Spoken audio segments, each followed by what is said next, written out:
योगी के एक और एक्शन की खबर आपको बताते हैं।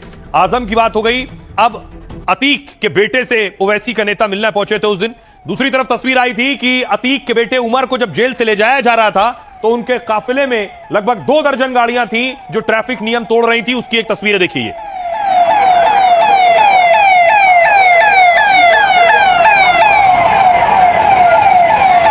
आप देख रहे हैं पुलिस की गाड़ी के पीछे जो गाड़ियां जा रही हैं, ये सब उमर के करीबी समर्थक सहयोगी उनकी गाड़ियां हैं और कोई भी न टोल बूथ पर रुकी, न किसी ने टोल बूथ पर पैसे दिए, न पेमेंट किया और उसके बाद ट्रैफिक नियम तोड़ते हुए ये आगे बढ़े। इन गाड़ियों पर, गाड़ी चलाने वालों पर एक्शन हुआ।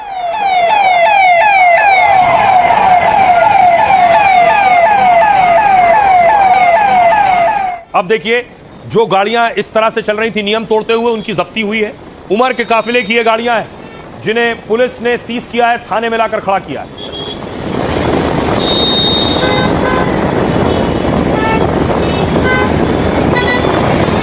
अलग अलग गाड़ियां आप देख रहे हैं, महिंद्रा की गाड़ी है, थार इसमें शामिल है।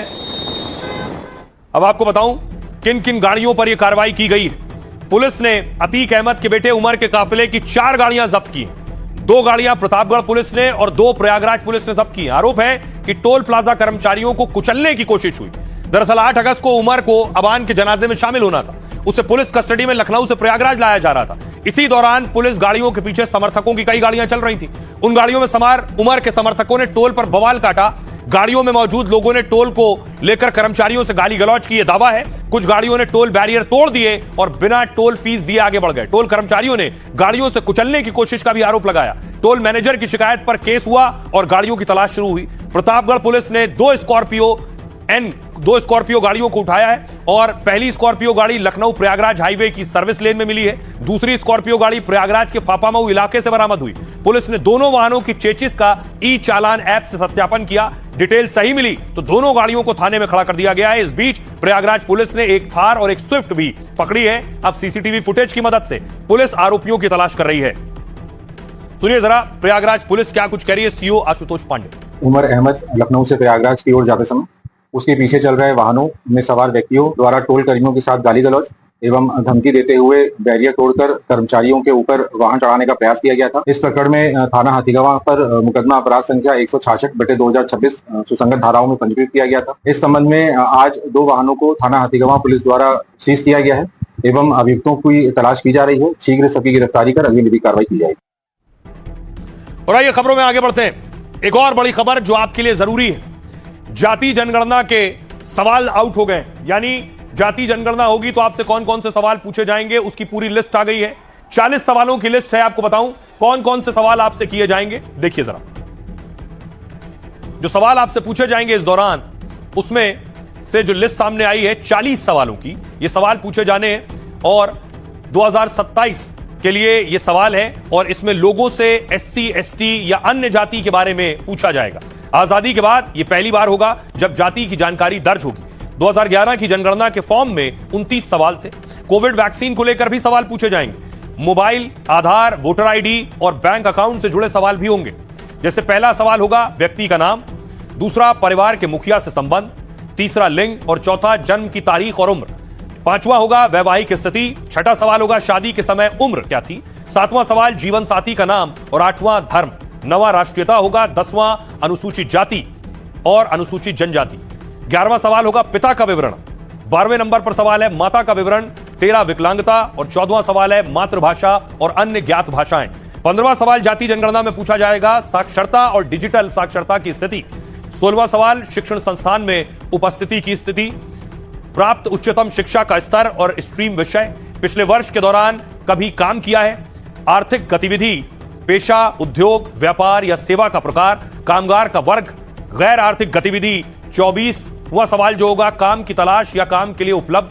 25वां सवाल काम की जगह तक आना जाना कैसे होता है, जन्म स्थान क्या है, पिछली बार रहने की जगह क्या थी, माइग्रेशन यानी एक जगह से दूसरी जगह बसने का कारण क्या है, पिछली बार माइग्रेशन के बाद से इस गांव या इस शहर में रहने की अवधि कितनी है, स्थायी आवासीय पता और अभी जीवित बच्चों की संख्या अब तक जीवित पैदा हुए बच्चों की कुल संख्या, पिछले एक साल में जीवित पैदा हुए बच्चों की संख्या क्या है, कोविड-19 टीकाकरण की जगह यानी कहां वैक्सीनेशन कराया था, बैंक खातों की कुल संख्या, मोबाइल नंबर अगर उपलब्ध हो, आधार नंबर अगर हो, वोटर आईडी नंबर अगर मौजूद हो, पासपोर्ट नंबर अगर भारतीय पासपोर्ट हो, ड्राइविंग लाइसेंस की उपलब्धता, ये सारे सवालों की लिस्ट है। लेकिन इन सवालों की लिस्ट पर बवाल शुरू हुआ, सियासत शुरू हुई और पूछा गया कि आखिर जाति वाला सवाल क्यों पूछा जा रहा है, यह भी सवाल हुआ।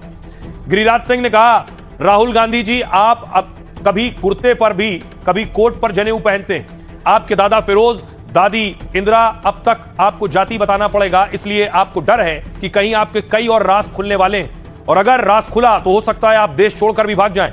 जयराम रमेश ने कहा, इस मुद्दे पर राजनीतिक दलों के साथ कोई चर्चा नहीं की गई, इसमें जातियों की पूर्व निर्धारित सूची शामिल नहीं की गई, जिसकी वजह से केंद्र सरकार की मंशा पर संदेह पैदा होता है। विजय विट्टीवार नेता ने कहा, कांग्रेस नेता ने, हम ओबीसी के लिए जाति आधारित जनगणना की मांग करते हैं, सरकार ओबीसी के लिए जाति आधारित जनगणना नहीं कराना चाहती, बार बार आश्वासन दिए जाते हैं लेकिन फैसले के वक्त अनदेखी होती है, ओबीसी के लिए अलग कॉलम शामिल नहीं किया जाना गंभीर मामला है। सुप्रिया सुले ने कहा, जाति का ब्यौरा ही हमारी मांग थी जो पूरी हो रही है, लेकिन यह समझ में नहीं आया कि कोविड को लेकर सवाल क्यों है इसमें। सुनिए क्या कह रहे हैं इस पर सियासतदान। आप राहुल गांधी क्या जवाब दोगे?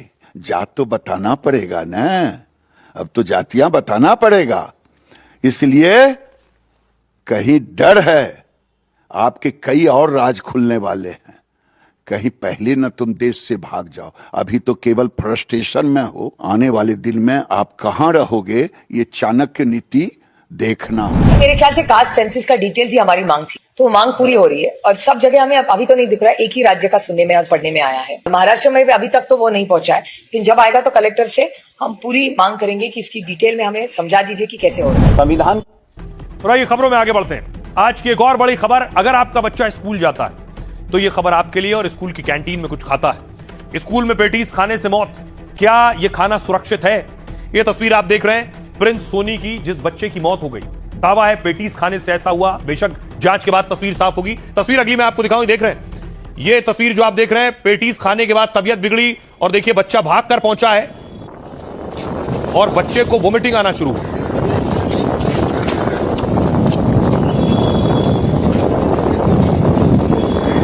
उसके बाद देखिए बच्चे की तबीयत और ज्यादा बिगड़ी तो स्कूल में क्लास में लेकर आया गया, देखिए बच्चे को सोफे पर लिटाया गया, बच्चा उस वक्त तड़प रहा था, बदहवास हो रहा था, तो वहां जो मौजूद थे शिक्षक स्टाफ, वो पंखा चल रहा था।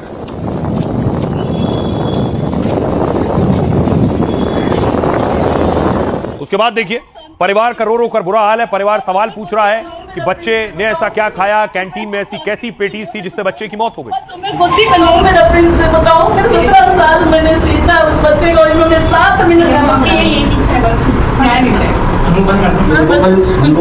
और उसके बाद लोगों ने प्रदर्शन करना शुरू किया, स्कूल से सवाल शुरू करे, स्कूल प्रबंधन से सवाल करने शुरू किए। देखिए स्कूल के बाहर प्रदर्शन शुरू हुआ, छात्र ही प्रदर्शन कर रहे थे।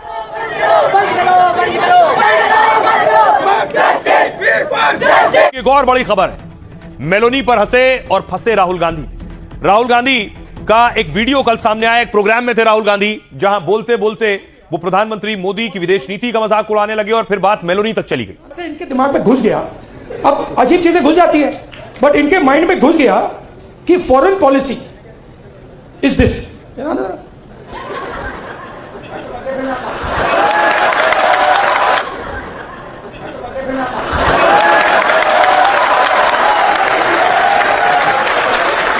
अब पता नहीं किसने डाला, कहां से घुसा। फॉरेन पॉलिसी का मतलब imagine the ignorance. Foreign policy, एक चीज पूछ सकता हूं? हाँ। मेलनी समझ के तो नहीं पकड़ा था, मेलनी समझ के तो नहीं पकड़ा था, मेलनी समझ के तो नहीं पकड़ा था। I have not reached there yet. ऐसे इनके माइंड में घुस गया कि foreign policy is this.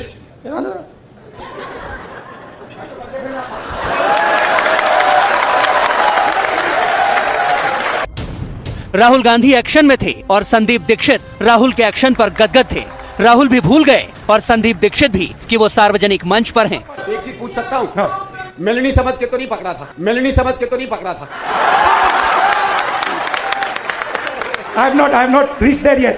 Sandeep Dikshit के आउट ऑफ पॉलिटिक्स बयान ने राहुल गांधी की हंसी, उनके हाव भाव, उनके भाव भंगिमाएं और उनके अंदाज के साथ जब कॉकटेल बनाया तो बवाल मच गया। अब कुंठा में राहुल गांधी सभी प्रकार की पराकाष्ठाओं को पार करते चले। कांग्रेस पार्टी और राहुल गांधी देश के लोकतंत्र के लिए, स्वस्थ लोकतंत्र के लिए एक चुनौती बनते खड़े। मंच सियासी था, लेकिन राहुल गांधी और उनके कुनबे ने उसमें जो कूटनीति का तड़का लगाने की कोशिश की, उससे इटली भी नाराज हो गया। तब विदेश मंत्रालय को भी सामने आना पड़ा। दो देशों के बीच में मित्रता की बात है, रिश्तों की बात है, उसको एक आदरपूर्ण उसको एक दायरे में रखना जरूरी होता है। सियासत में एक दूसरे की आलोचना तो ठीक है, लेकिन ये सोचना होगा कि देश की छवि को नुकसान पहुंचाने वाली आलोचना कहां तक जायज है। अब देखिए जरा, इस पर बीजेपी हमलावर है। राहुल गांधी ने जो बर्ताव किया, बीजेपी का कहना है यह अभद्रता है। बीजेपी क्या सवाल उठा रही, देखिए राहुल गांधी क्या कर रहे थे। राहुल गांधी ने विदेश नीति को लेकर मोदी सरकार को घेरा। एक कार्यक्रम में पीएम मोदी की विदेश यात्राओं का जिक्र किया। राहुल ने मोदी के दूसरे नेताओं से गले मिलने का मजाक उड़ाया। राहुल ने कहा, पता नहीं इनके दिमाग में कहां से घुस गया है, मोदी जी को लगता है विदेश नीति का यही मतलब है। इसके बाद राहुल ने संदीप दीक्षित को गले लगा लिया और कुछ देर बाद संदीप दीक्षित ने राहुल को टोका। संदीप दीक्षित ने राहुल से पूछा, कहीं मेलोनी समझकर तो नहीं पकड़ा। इस पर राहुल ने हंसते हुए कहा, नहीं, मैं अभी तक वहां नहीं पहुंचा हूं। इस पर जेपी नड्डा ने कहा, राहुल की विदेश नीति का मजाक उड़ाने पर बीजेपी ने चौतरफा हमला बोला। केंद्रीय मंत्री जेपी नड्डा ने कहा, ऐसा विपक्ष का नेता देखना ही बाकी रह गया था। यह देश के लोकतंत्र का दुर्भाग्य है। कांग्रेस के लिए भी इससे दुख का विषय क्या होगा। उन्हें राहुल गांधी को अपना नेता मानना पड़ रहा है। विदेश नीति पर राहुल की मिमिक्री पर राजनाथ ने घेरा। राहुल ने जो बयान दिया वो छोटी सोच वाली है और निंदनीय है। मैंने विपक्ष के किसी भी नेता को का ऐसा अभद्र, अकल्पनीय व्यवहार नहीं देखा है। राहुल ने विपक्ष के नेता के पद की गरिमा को तार तार कर दिया। गांधी उपनाम वाला कोई व्यक्ति इतनी शर्मनाक बात कैसे कह सकता है। बीजेपी सांसद निशिकांत दुबे ने भी राहुल पर हमला बोला। क्या आपको लगता है कि राहुल गांधी जी की मानसिक स्थिति ठीक है? झारखंड के रांची में कांके इनके लिए ठीक जगह है। केंद्रीय शिक्षा मंत्री प्रहलाद जोशी ने कहा कि राहुल, आखिर आप कब बड़े होंगे? भारत चलाने के लिए परिपक्व नेतृत्व चाहिए, न कि बचकानी नौटंकी। असम के सीएम हेमंत बिस्वा शर्मा ने कहा, सारी हदें पार हो गई। कांग्रेस के वंशवादी नेतृत्व ने शालीनता की सारी हदें पार कर दी। एक महिला राष्ट्र अध्यक्ष को लेकर आपत्तिजनक टिप्पणी की गई है। सुनिए इस पर सियासतदान क्या कह रहे हैं। इनका पता नहीं कहां से इनके दिमाग में घुस गया। अब अजीब चीजें घुस जाती है, बट इनके माइंड में घुस गया कि foreign policy is this.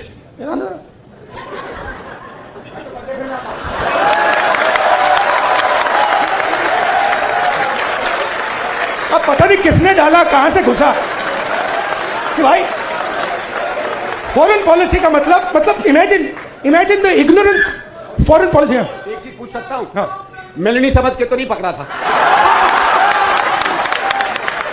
I have not reached there yet. वो नौटंकी के एक पात्र थे, नाटक के एक पात्र बन गए थे। सदन के अंदर हाउस कैंपस में बंदर ले जाना। राहुल गांधी, तुम्हारा ननिहाल भी इटली है, कोई नानी दादी चाची मामी कोई लगेगी? इतना संस्कार तो रखते। संस्कारहीन व्यक्ति जब किसी पद पे जाता है यही नीचे स्तर पर उतरता है। जो व्यवहार नेता प्रतिपक्ष ने किया वो अभारतीय है, अशोभनीय है, अलोकतांत्रिक है, मर्यादाओं की धज्जियां उड़ाने वाला है। ये क्या कांग्रेस को शोभा देता है?